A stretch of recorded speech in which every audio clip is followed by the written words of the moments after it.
Students, स्वागत है आपका free study bye Lodhi sir के यूट्यूब चैनल में।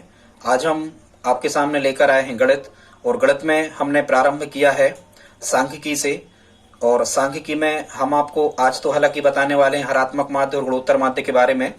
यदि आप कॉम्पिटिटिव एग्जाम की तैयारी कर रहे हैं, चाहे वो स्टेट लेवल का हो चाहे सेंट्रल लेवल का हो, दोस्तों यहाँ से प्रश्न निश्चित रूप से लगभग हर एक एग्जाम में आता ही है। यदि आप हमारे चैनल पर पहली बार विजिट कर रहे हैं तो प्लीज हमारे चैनल को सब्सक्राइब कर लें, साथ में बेल आइकन पर भी क्लिक कर दें ताकि नोटिफिकेशन आपको मिलता रहे। साथ में लाइक भी कर दें। ये हमारा सांख्यिकी के प्रारंभ का फर्स्ट वीडियो होगा। इसके बाद में हम आपको समांतर माध्य, माध्यिका, बहुलक, ठीक है, और अन्य जो भी सांख्यिकी में संचयी बारंबारता, विचलन, विचलन गुणांक, विसरण, ठीक है, जो भी प्रसरण जो भी होता है, सब के जल्दी जल्दी से वीडियो आपको ला देंगे। तो ठीक है दोस्तों, आइए देखते हैं। आज हम आपको सिखाने वाले हैं दो संख्याओं के हरात्मक माध्य और गुणोत्तर माध्य के बारे में। सबसे पहले हम देख लेते हैं हरात्मक माध्य। तो स्टूडेंट्स, यहाँ आपको एक फार्मूला याद रखना है हरात्मक माध्य में। हरात्मक माध्य बराबर होता है 2ab upon a plus b। इसमें हम किसी भी संख्या को a मान सकते हैं और किसी भी संख्या को b मान सकते हैं। और ये फार्मूला, इसमें लिमिटेशन है, ये फार्मूला केवल कहाँ लगना है, जहां केवल दो संख्याओं के हरात्मक माध्य या गुणोत्तर माध्य की चर्चा की गई है। तो हरात्मक माध्य का फार्मूला क्या होता है? 2ab upon a plus b। अब यहाँ से प्रश्न कैसे आने होते हैं? या तो सिंपल प्रश्न आ जाते हैं, जैसे एक हमने लिया 16 और 10 का हरात्मक माध्य, या फिर ये अल्फाबेट में आ जाते a बट्टे b और b बट्टे। यहाँ स्टूडेंट्स प्रश्न सही बट्टे या भिन्न रूप में भी आ सकते हैं। फ्रैक्शन फॉर्मेट में भी आपसे यहाँ से प्रश्न पूछे जा सकते हैं। डेसिमल फॉर्मेट में भी आपसे यहाँ से प्रश्न पूछे जा सकते हैं। अल्फाबेट में पूछे जा सकते हैं। हालांकि सभी में यदि दो संख्याओं का हरात्मक माध्य आपको निकालना हो तो हमेशा फार्मूला लगाएं 2ab upon a plus b। इसको देखें हम कि सॉल्व कैसे करते हैं। तो इसको सॉल्व करने के लिए किसी भी संख्या, जैसे 16 और 10 का हरात्मक माध्य क्या होगा, क्वेश्चन है।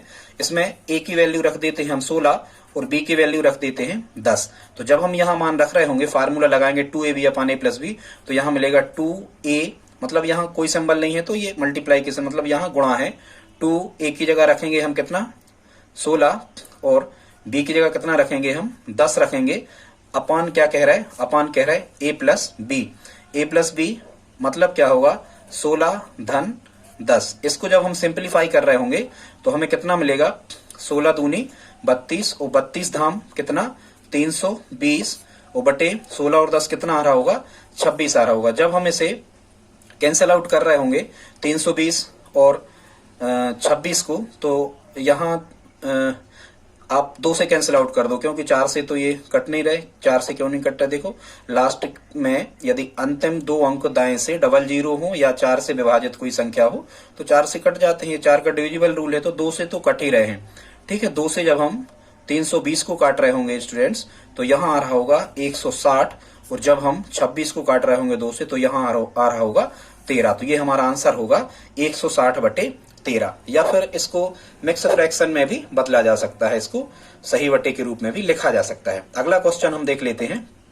अगला दूसरा क्वेश्चन है, इसमें हमें a बटे b और b बटे a का क्या निकालना है, हरात्मक माध्य निकालना। तो यही फार्मूला हम लगाएंगे। फार्मूला क्या होता है, हरात्मक माध्य बराबर 2ab upon a plus b। ठीक, जब हम इसमें मान रख रहे होंगे तो 2a की जगह क्या रख रहे होंगे, a की जगह लिख रहे होंगे हम a बटे b, और गुणा यहाँ b की जगह रख रहे होंगे हम b बटे a, और अपान में क्या कर रहे होंगे हम, फार्मूला में क्या है, a प्लस b। तो यहाँ a की वैल्यू रखेंगे हम a upon b, plus b की वैल्यू रखेंगे हम b अपॉन a। जब हम ऊपर सिंप्लीफाई कर रहे होंगे दोस्तों, तो यहाँ a से a कैंसिल आउट हो रहा होगा और b से b भी कैंसिल आउट हो रहा होगा। तो यहाँ बच रहा होगा केवल कितना, 2। और नीचे क्या कर सकते हैं हम, नीचे यदि आपको हल करना है तो यहाँ हम क्या लेंगे, यदि संख्याएं बटे में लिखी होती हैं, मतलब फ्रैक्शन फॉर्मेट में, और बीच में धन या ऋण होता है, तो हम क्या लेते हैं, लघुत्तम। जब हम यहाँ a और b का लघुत्तम ले रहे होंगे तो यहाँ क्या रहा होगा, ab। ठीक है, फिर b का ab में करते हैं भाग, तो b से b कैंसिल, और a का a में करेंगे हम गुणा। तो यहाँ क्या आ जाएगा, यहाँ आ जाएगा a स्क्वायर, प्लस यहाँ a का जब ab में भाग कर रहे होंगे हम, तो क्या आ रहा होगा, यहाँ a से कट रहा होगा और b का b में गुणा हो रहा होगा, तो क्या आ रहा होगा, b स्क्वायर। तो यहाँ मिल रहा होगा हमें 2 अपॉन, और यहाँ क्या मिल गया ए स्क्वायर प्लस बी स्क्वायर और अपान कितना मिल गया ए बी। जब हम इसे और आगे हल कर रहे होंगे तो आ रहा होगा 2/a square plus B square भाग का हुआ गुणा, तो ये ए बी कहाँ पहुंचे ऊपर पहुंचे, और जब हम इसके बट्टे कुछ नहीं तो एक रख लो तो ये हमें मिल जाएगा 2ab अपान ए स्क्वायर प्लस बी स्क्वायर। ये दोस्तों हमारा आंसर आ रहा होगा। इसी प्रकार के अन्य प्रश्न भी आप करके देखें, वो सही बट्टे में भी हो सकते हैं, ठीक है, दशमलव में भी हो सकते हैं, पर फार्मूला आपको हरात्मक माध्य में यही लगाना है। आगे देखते हैं। इसके बाद हम आपको बता रहे हैं दो संख्याओं के गुणोत्तर माध्य के बारे में। और ध्यान रखना, जो गुणोत्तर माध्य होता है ये होता है √/ab या √a गुणा b, कुछ भी आप कह सकते हैं, वर्गमूल के अंदर ab, ठीक है। जैसे कह रहे हैं 9 और 49 का गुणोत्तर माध्य क्या होगा, तो हम फार्मूला लगाएंगे √/ab, और जब हम इस √/ab में मान रख रहे होंगे तो यहां मिलेगा √9 गुणा 49। यहाँ 9 का 49 में आपको गुणा नहीं करना है, आपको इसके गुणनखंड तोड़ना है। 9 को हम क्या लिख सकते हैं, 9 को लिख सकते हैं 3 गुणा 3, और 49 को लिख सकते हैं 7 गुणा 7। यहाँ से चूंकि यहाँ करने की घात कितनी होती है, 2 होती है, तो वर्गमूल के अंदर 2 2 के जोड़ा बन के क्या होते हैं, बाहर निकलते हैं। तो 2 3 के 1 3 बाहर निकल आए, और 2 7 के 1 7 बाहर निकल आए, तो 30 7 21। ये हमारा गुणोत्तर माध्य होगा कितने का, 9 और 49 का। ठीक है दोस्तों, आगे देखते हैं। अगला जो क्वेश्चन है इसमें कह रहे हैं गुणोत्तर माध्य निकालना है a⁴ अपान बी स्क्वायर व b⁴ अपान a स्क्वायर का। क्या निकालना, हमें गुणोत्तर माध्य निकालना है, ठीक है। तो उसी फार्मूला में मान रखेंगे हम √/ab, मतलब √, अब a कितना है, a है a पे 4 की घात बटे बी स्क्वायर, गुणा b कितना है, b पे 4 की घात और बटे a स्क्वायर, ठीक है। ये वर्गमूल का निशान पूरा यहाँ।